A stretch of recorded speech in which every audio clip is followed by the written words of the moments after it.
Dark Eldar 2024. I'm already behind. I'm supposed to have, by the end of Q1, a squad of Cabalites done, the Dark Eldar Combat Patrol, and Drukhari. And so far, I have only accomplished that extra squad of Cabalites. But I'm not worried. In fact, I have carved out for myself 3 days to get that Combat Patrol done, right? That's 3 days, that's plenty of time. It's plenty of time to get 2 vehicles and crew, and then 2 squads done. I'm not worried at all. It's time to do paint. It's from Yu-Gi-Oh! I haven't been completely idle on this project. I have my second squad of Cabalites built and ready to rock, which is good. These fiddly little fellas are not easy to build. On my first squad, I took diligent notes, so I have the perfect reference and I know exactly what paints I used. But for the second squad, I want to invert the colors. Instead of pink armor and blue loincloths, these will be blue armor and pink loincloths. I sprayed a darker desaturated blue from underneath and then came back from above with a bright blue, giving each of their heads a little puff of almost white paint to make sure their faces are the bright focal point.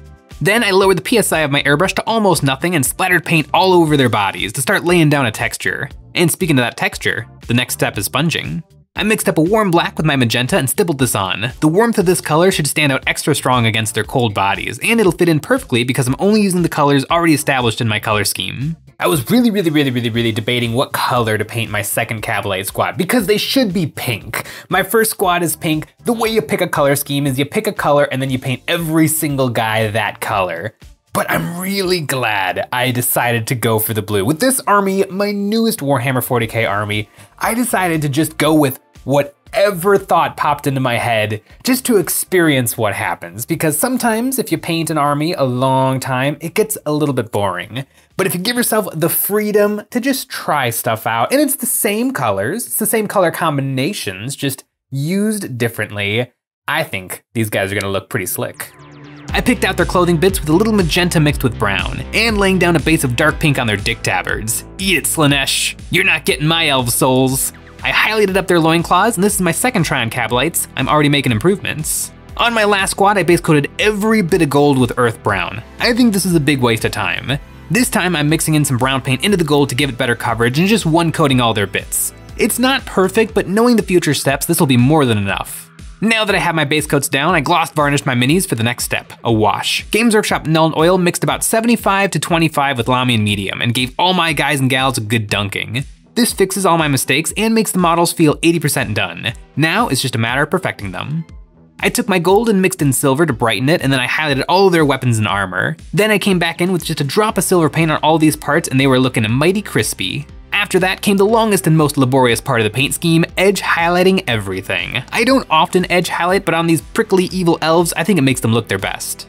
A little pop of pink paint on their dick banners and 60s bandanas and they were ready for bases. And because I cast and mold the bases, I already have them ready to go. I peeled my boys and girls off their paint handles and stuck them down with some super thick super glue. I put down a few of my neon pink grass tufts and I have another squad to add to the collection. All right, it's the end of day 1 and I can report 10 more Cabalites finished. I like that they're a different color. Together, they kind of look like candy. I think my army's battle cry is gonna be taste the rainbow. Oh, one whole day though, working on Cabalites, and I still have the 2 vehicles and the incubi, and the vehicles also have a ton of Cabalites on them, so it's fine, everything's fine. I definitely have tons of time, it's fine. It's day 2, 2 whole days in front of me. I'm not even worried about it. I'm just ready to get started on some incubi. I love working on a kit I've never touched before. Brand new Games Workshop plastic on top of a brand new Games Workshop experience. And compared to the old Cabalites, these new incubi are a dream.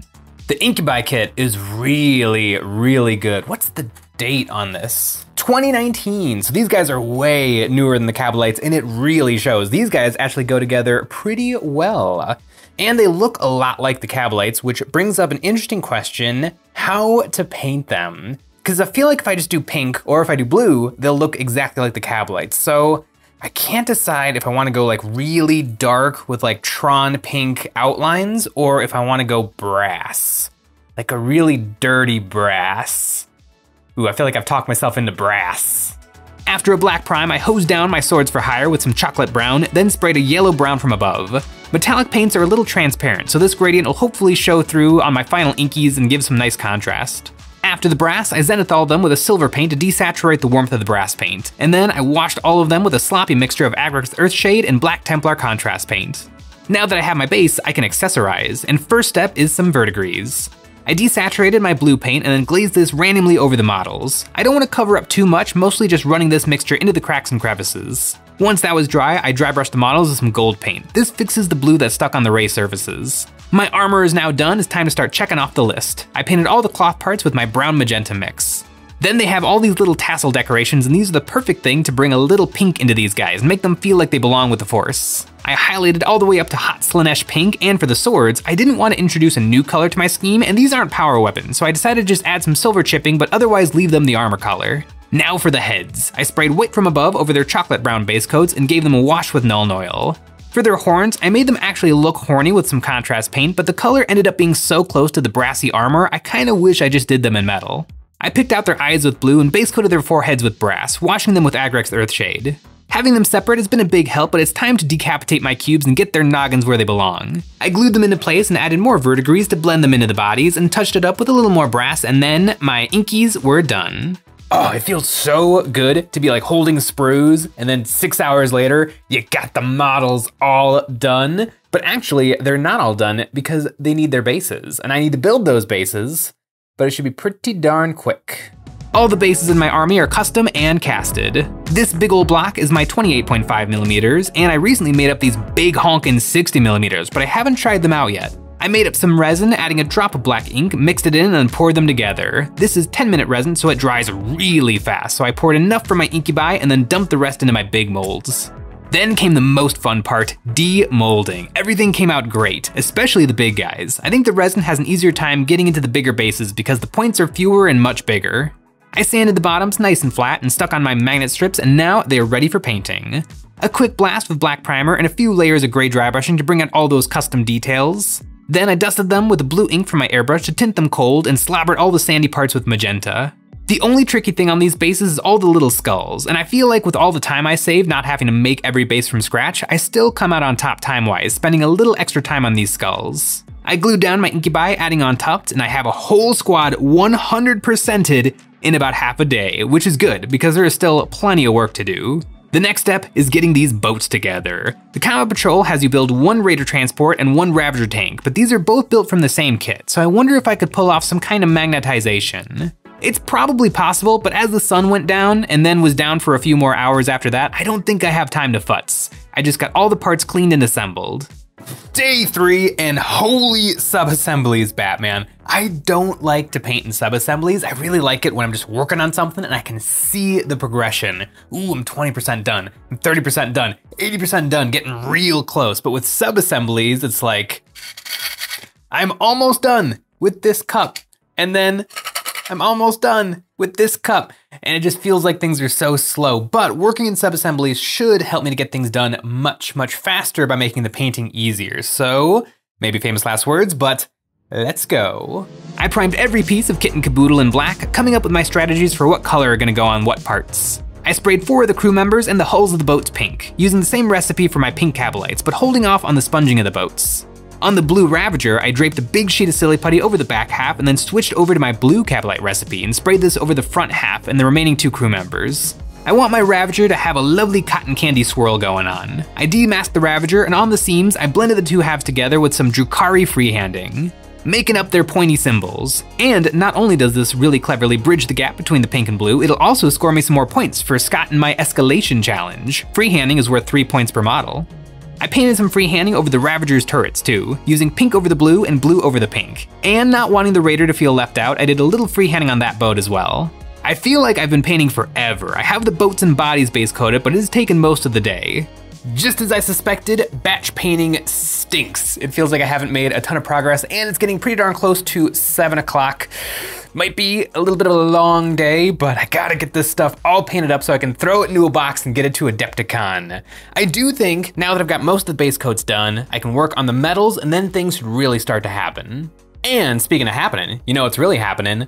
My models in Cobalt Keep display cases. Cobalt Keep is known far and wide for the best quality magnet-ready bases west of the Rockies, and their display cases are the slickest way to display and transport your models in style. Think about it. Do you really want your friends touching your models? Well, Cobalt Keep's rugged polycarbonate cases with magnetic bases will let you show off your collection without worry. Cobalt's Hero display case is designed to show off one prized mini in style, with a built-in metal plate on the bottom so you won't ever have to worry about magnet polarity. Your models will be held safe and secure. And these cases are stackable, so you can construct a wall of pride, showcasing your collection of epic heroes. Cobalt Keep's army display cases are the next step up, capable of holding an entire squad or warband of tabletop miniatures. The floor of these cases is made up of a metal plate so you can position your models exactly where you want them and they'll be held securely. Rocking up to a local game store with your models in one of these bad boys is sure to get some attention. Your warband will be safe behind the high quality shell that clips firmly around your models, making sure they stay safe. And if the army case isn't big enough, Cobalt Keep has you covered. Their cavalry cases are monstrous, big enough for the largest and most monstrous units in your collection.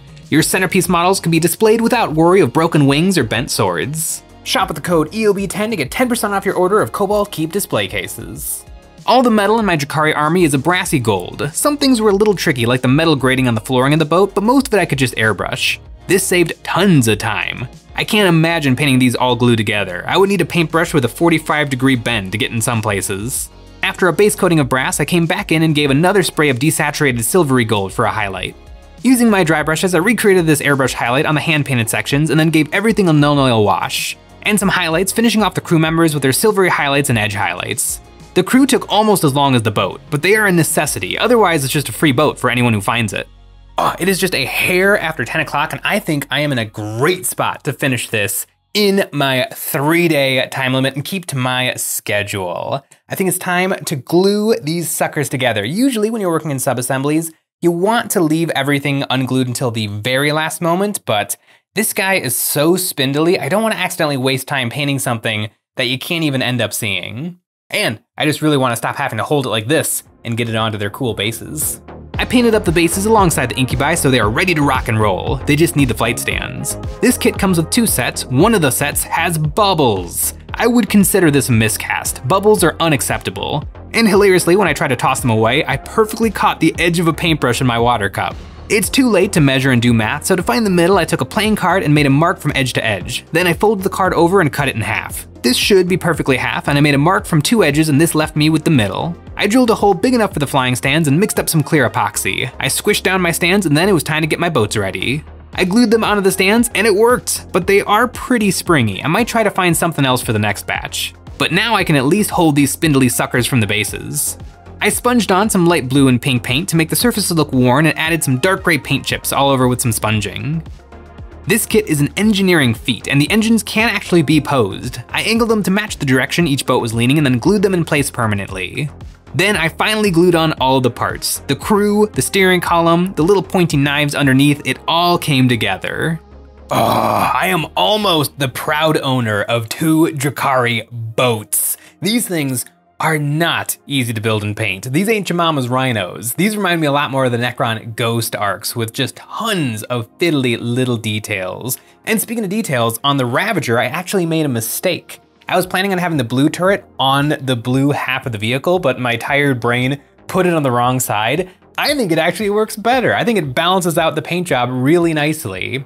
And speaking of that paint job, I've got just a little bit more gas in the tank. It's a little after midnight, but I think I can knock out those sails. These sails should have some big, awesome free-handed symbols, but right now, I just need to get them finished. I painted all the cloth parts my Drukhari blue, doing a few thin coats, then to add some texture, I did my splatter trick again, turning the PSI in my airbrush to almost nothing, so I got bigger, drippier drops. Then turned it back up to do some proper airbrushing, creating a little dimension between the fingers. And speaking of those fingers, I slobbered them in null oil and then attached them to their respective boats.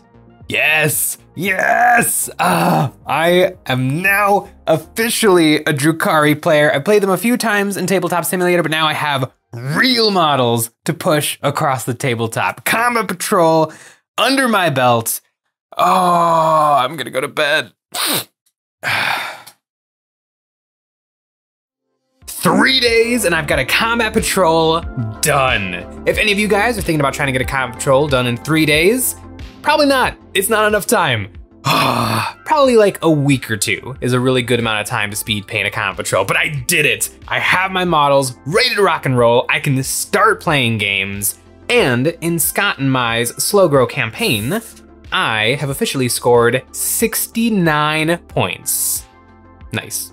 If any of you guys want to play along and see if you can beat me, you can find our scoring sheet available for free on our Patreon. And while you're there, you might as well check out our super cool terrain. This month we have the modular Gothic buildings. These impressive structures are designed with competitive war games in mind. They're the perfect size, shape, and have functional windows for all your line of sight blocking needs. And speaking of needs, this set also comes with cyber cherubs for spicing up your terrain and models. It was looking a little rocky there, but my quarter one is almost complete. The only thing I have left is Drazar and an Archon for quarter one, and I can knock those guys out before the end of the month easy, and I'll be sitting pretty to move into quarter two. And I'm really excited for quarter two because that is when I'm going to be moving into the dark abyss of Komorra and working on some of the most evil, diabolical, and grotesque miniatures in the Drukhari range. And I'm not talking about Scott the Miniature Maniac.